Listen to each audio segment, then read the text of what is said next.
next see the next point, that is oogenesis.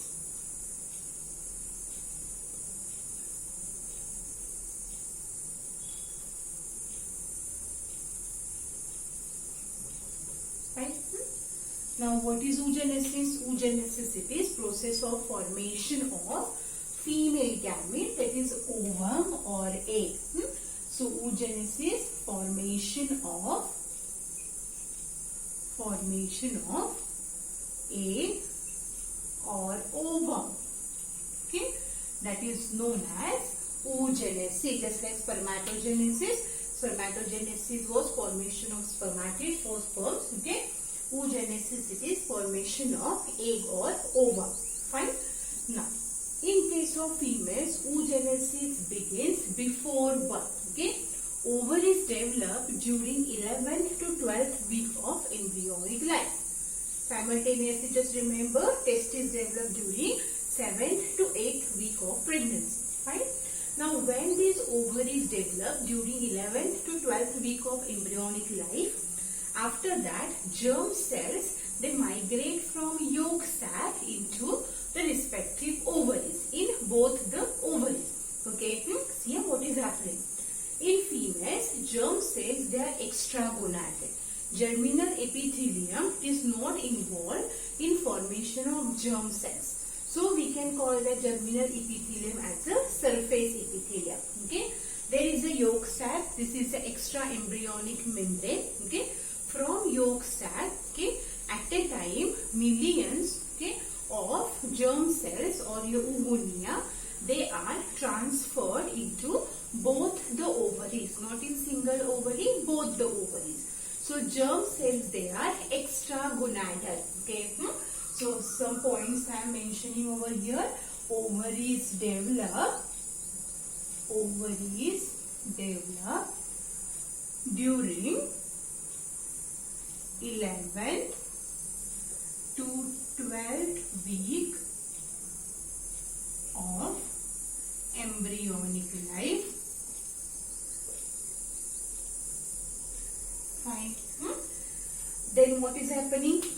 These primordial germ cells, okay, or your germ cells, they are extragonadal. They migrate from yolk sac into both the ovaries.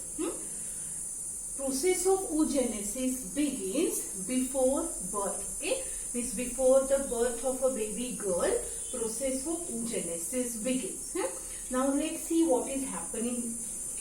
Really, it's very interesting. Now there are millions of oogonia. No, you can say germ cells. These germ cells, when they start their growth, they convert into follicles. Fine. Now what is happening? These germ cells or primordial the germ cells, they undergo mitotic division and produce so many oogonia. Okay, so before birth there are millions of oogonia in each ovary. Fine. What is happening? The germ cells which are extragonadal, which migrate from primary yolk sac, okay, or which migrate from yolk sac into both the ovaries, they are known as primordial germ cells. Okay, these primordial germ cells are extragonadal, migrated from yolk sac. Okay, they are migrating from yolk sac into each ovary. Now these primordial germ cells, they undergo repeated mitotic division to produce millions of oogonia. Okay, singularly we can call it as oogonium. Okay, and many oogonia. Fine. Now what is happening? These primordial germ cells, okay, they are differentiating into, or they are growing into oogonia. Okay. Now these oogonia, okay, they differentiate into primary oocyte. Okay. So oogonia, when they start their growth, they are converting into primary oocyte, and then this primary oocyte converts into secondary oocyte. The same way we have seen for spermatogenesis also. There are spermatogonia. This spermatogonia grow into primary oocyte. Okay, these primary oocyte then undergo meiotic division. Fine, to convert secondary spermatocytes. So in the same way, these are the steps in oogenesis also. Now, when is this happening? These things are happening before birth. Okay, means in the girl fetus. Okay, as soon as the germ cells, they are migrating from yolk sac into ovary. Okay, they convert into oogonia. Oogonia become primary oocyte. They grow and differentiate into primary oocyte. Now these primary oocyte starts the meiotic first division. Fine. Now what is happening with this? This is just your growth phase. This oogonia, they are growing into primary oocyte. Primary oocyte starts first meiotic division. Okay, what is happening with this primary oocyte? Primary oocyte starts first meiotic division, but it is not completed. Okay, they start the first meiotic division, get arrested at diplotin stage of prophase 1. Very important stage before birth. Fine. Primary oocyte starts first meiotic division, but arrested in diplotin stage of prophase 1. Okay, arrested at diplotin stage of prophase 1. Fine. Now this is up to birth. Okay, so before birth, what is happening? Primordial germ cells, they migrate from yolk sac into both the ovaries. They grow into oogonia. Oogonia differentiate or grow into material primary oocyte. Primary oocyte starts first meiotic division. Okay, that is the process of oogenesis. Primary oocyte starts first meiotic division, but it is arrested in the diplotin stage of prophase 1. Fine. Birth takes place. Okay, now the process stops till puberty. Okay, so next phase or the meiotic division is now completed from the onset of reproductive phase, that is from the onset of menarche. Because menarche, it is the beginning of reproductive phase. So just before the beginning of reproductive phase, this primary oocyte resumes its meiotic division and converts, or it completes the first meiotic division and starts the second meiotic division. Fine. Now we discussed one concept, that is follicular atresia. Now what is this and why it is important? Okay, see, there are millions of oogonia, they are added. This oogonia will be converted into follicles. So we can say that there will be millions of follicles before birth in each ovary. Okay, by birth or till puberty, very few thousand oogonia or follicles, they remain in each ovary. The rest of the oogonia and follicles, they are degenerating.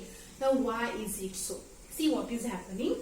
At a time, all oogonia, they are not starting their growth. There is a group of around 15 to 20 follicles. They resume their growth.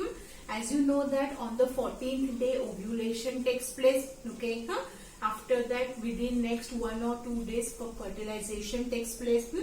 So body gets a signal whether fertilization has occurred or not.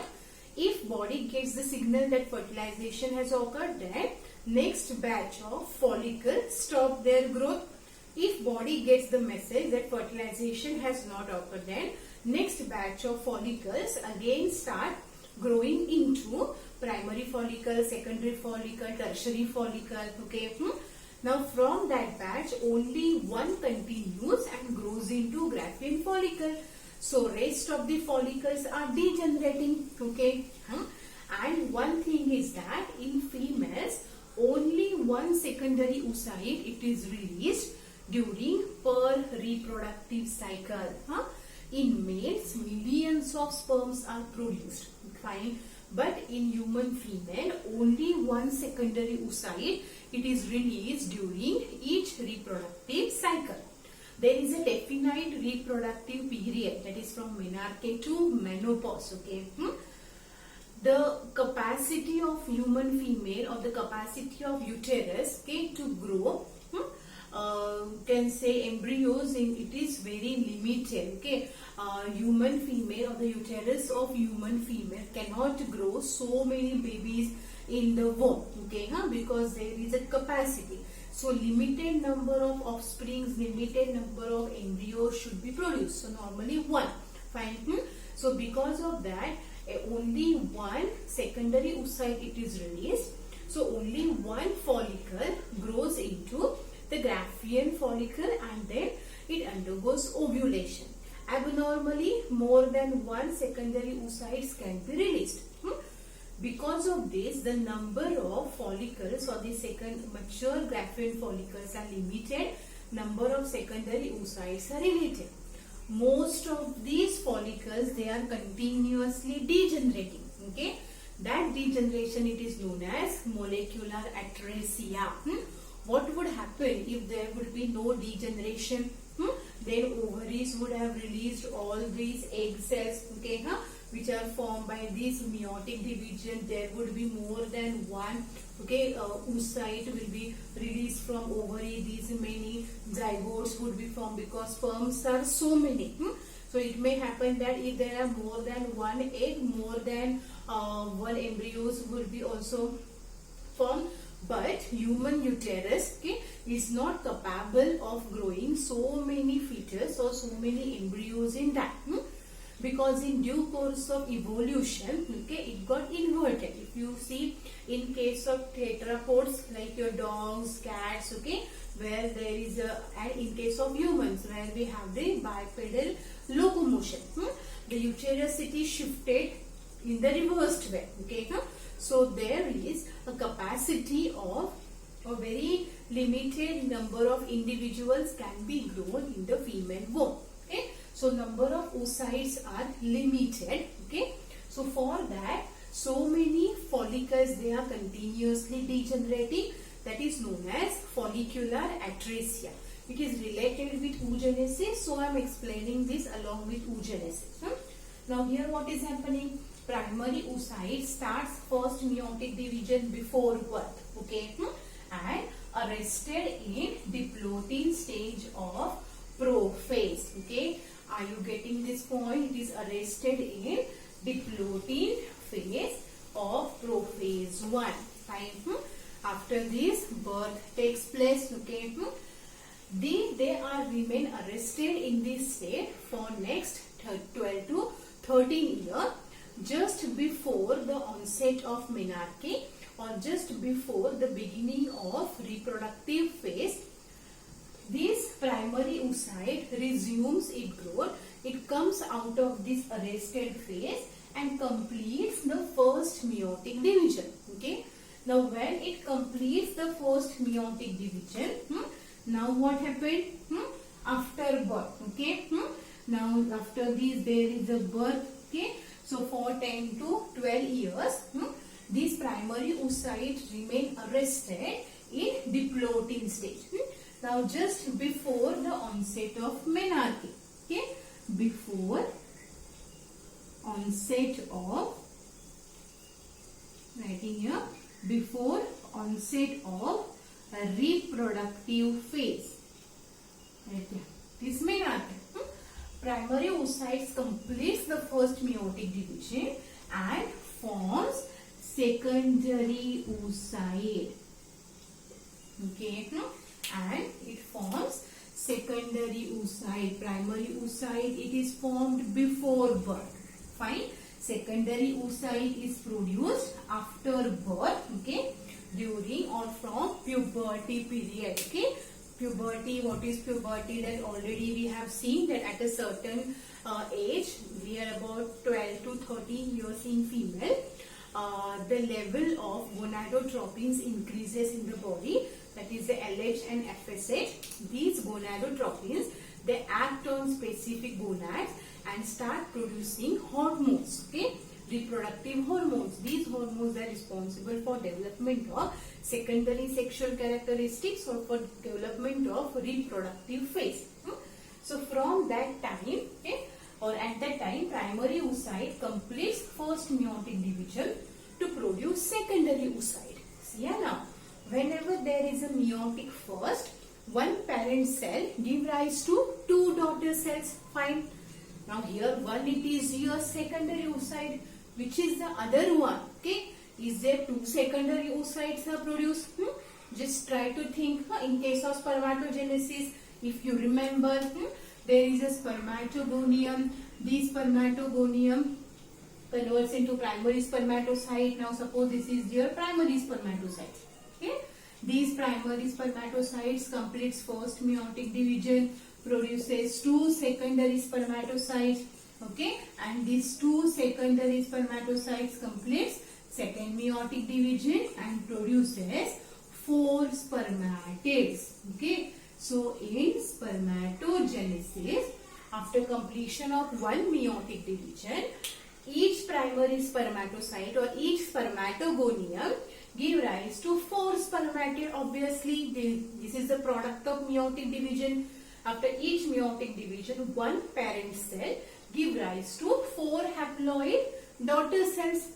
Is it happening in the same way in oogenesis? Does one primary or oocyte or oogonium give rise to four secondary oocytes? Yes, that's why I explained that part before, that ovary can't release four secondary oocytes at a time. It could happen that all four secondary oocytes got fertilized by sperm cells. Okay, but our uterus is not ready to accept, or our uterus is not able to grow these quadruplex properly or more than that. So at a time, normally only one secondary oocyte is released. Okay. Now what about the second cell? Okay, obviously meiotic division is there. So one parent cell will give rise to two daughter cells. So the another cell which is formed along with secondary oocyte, it is known as polar body. Okay, this is known as polar body. Okay, the another daughter cell which is formed along with secondary oocyte, okay, it is known as polar body. Okay, now see here what is happening. This primary oocyte, suppose this is the primary oocyte, when it forms secondary oocyte and polar body, there is an unequal cytoplasmic division. Okay, there is unequal cytoplasmic division. Means what? Primary oocyte after first meiotic division forms one larger secondary oocyte and smaller polar body. So this you have to remember. In oogenesis, cytoplasmic division is unequal. After each meiotic division, one larger cell it is produced and one smaller cell it is produced, because for us important cell it is secondary oocyte. So maximum part of cytoplasm must be received by this secondary oocyte. This polar body has no significance. According to some scientists, it degenerates. Okay, according to some, it remains attached to the secondary oocyte. According to some, it undergoes the next meiotic division. So there is no specific significance. It is just to reduce the number of secondary oocyte. Otherwise, after every meiotic division, instead of one, four oocytes would have released. Okay, so this is known as polar body. The division is unequal. After first meiotic division, primary oocyte give rise to one larger secondary oocyte and smaller polar body. Fine. Now when is this happening? Try to correlate so many things at a time. Secondary oocyte when it forms, yes, and or when it is released, now just correlate it with your folliculogenesis. There is a mature Graafian follicle. This Graafian follicle ruptures to release the secondary oocyte. Now once the secondary oocyte it is produced, it starts the second meiotic division. Okay, I'm writing here the secondary oocyte starts second meiotic division, but it is not completed. Okay, it is arrested again in metaphase 2 stage. Arrested in metaphase 2. See ya? In overall process of oogenesis, at two places, okay, the germ cells are getting arrested. First, that is before birth, when primary oocyte starts first meiotic division, it gets arrested at the diplotin stage of prophase 1. After birth or before the onset of reproductive phase, primary oocyte completes first meiotic division, produces larger secondary oocyte and smaller polar body. The secondary oocyte starts first second meiotic division, but it is not completed. That structure or that oocyte get arrested at metaphase 2. Fine. Now in this arrested state, this secondary oocyte is released from Graafian follicle. So ovulation takes place. Fine. For ovulation, high levels of LH, okay, that is luteinizing hormone, it is required. That is known as LH surge. Okay, we will see later on when we see menstrual cycle. For the rupturing of Graafian follicle, fine, high levels of LH are required. That is known as LH surge. Okay. Now, on the 14th day of normal reproductive cycle, if it is of 28 days, on 14th day, Graafian follicle ruptures and secondary oocyte, which is arrested at metaphase 2, it is released. Fine. Now, this released secondary oocyte, it is collected by fimbria of fallopian tube. Okay, it travels by ciliary movements. Okay, and it reaches up to the ampulla region of fallopian tube. Fine. Now, from ovary, the secondary oocyte reaches up to the fallopian tube or ampulla region. Ampulla, it is a site where fertilization takes place. Now, let's see what is happening with this. Okay. Now, okay, as I told you before, the secondary oocyte which is released, now it halts at where? At the ampulla region of fallopian tube. Now, if sperms are available for fertilization, means when secondary oocyte it is released, okay, at that time if sperms are available for fertilization or insemination has occurred, sperms are available. See, whenever insemination takes place, sperms move into both the ovaries, okay, or they move toward both the oviduct, because they don't know that which ovary has released the secondary oocyte, whether it is right side ovary or whether it is left side ovary. So sperm enter in both the oviduct.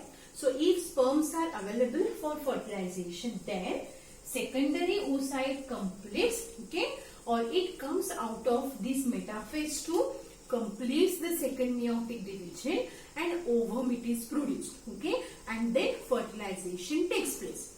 If sperms are not available, then secondary oocyte will not take any effort to complete second meiotic division. Means it will not complete the second meiotic division. It will remain in metaphase 2 only. Fine. Are you able to understand this? If sperms are available for fertilization, secondary oocyte completes second meiotic division, okay, produces egg or ovum, fertilization takes place.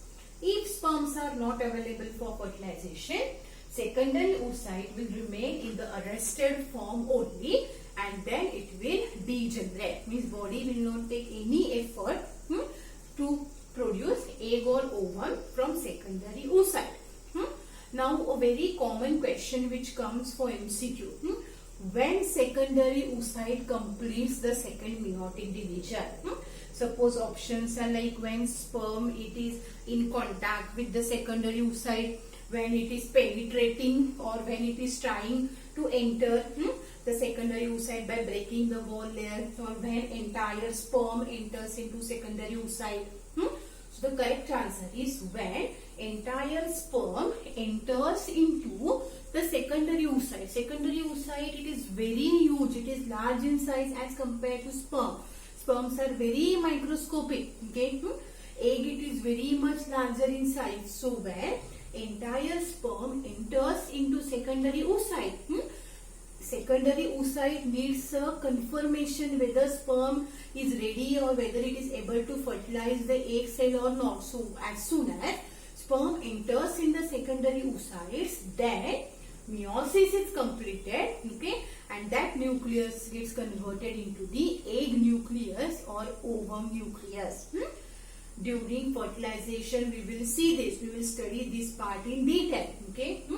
But if sperm it is available, or when sperm enters in the egg cell, secondary oocyte simultaneously completes second meiotic division to produce egg or ovum. Now I am writing only that part now. The flowchart I will draw afterwards. Now, if sperms are available, okay, if sperms are present, okay, then what is happening? Secondary oocyte completes second meiotic division, okay, to produce. Now here, then meiosis 2 is completed, and one again larger ovum, okay, it is produced. And now here what is happening? As I told you, either this polar body may get degenerated, or if it also continues ahead, if it undergoes meiotic division, then it will also produce two more polar bodies. So this will produce two, and from here again one polar body. But usually it is degenerating, okay. So at the end of second meiotic division, one ovum and one polar body, it is related. This polar body may remain attached to the ovum, or it may degenerate, okay. Now this ovum, okay, it is haploid structure, okay. So this is the overall process of oogenesis. When completes before the menarche, before the onset of reproductive phase, okay, that time process of oogenesis, it is completed, okay, from or which was started before the embryonic life. And now same events. Now after the first reproductive cycle, again a second batch of follicles will start their growth, fine, and they will, from that one will grow into the Graafian follicle, or one would only result into formation of secondary oocyte, remaining all will degenerate. So till birth, very 60 to 70,000 oogonia are only left in the ovaries. Before birth, there are millions of ovaries, fine, but till puberty period, most of them they are degenerated. So at puberty, there are only 60,000 to 70,000. So few thousand oogonia are only left in the ovary. So reproductive phase, it is of limited duration from menarche to menopause. Fine. Now these stages we will draw properly. We will make one flow chart for this. Okay. So this is oogenesis. Fine. I hope you have understood. We will make a very good flow chart for this, so that it would be easy to understand as well as to compare between spermatogenesis and oogenesis. Like spermatogenesis, here also questions can come related to the Ploidy level. Okay, so that also we will discuss.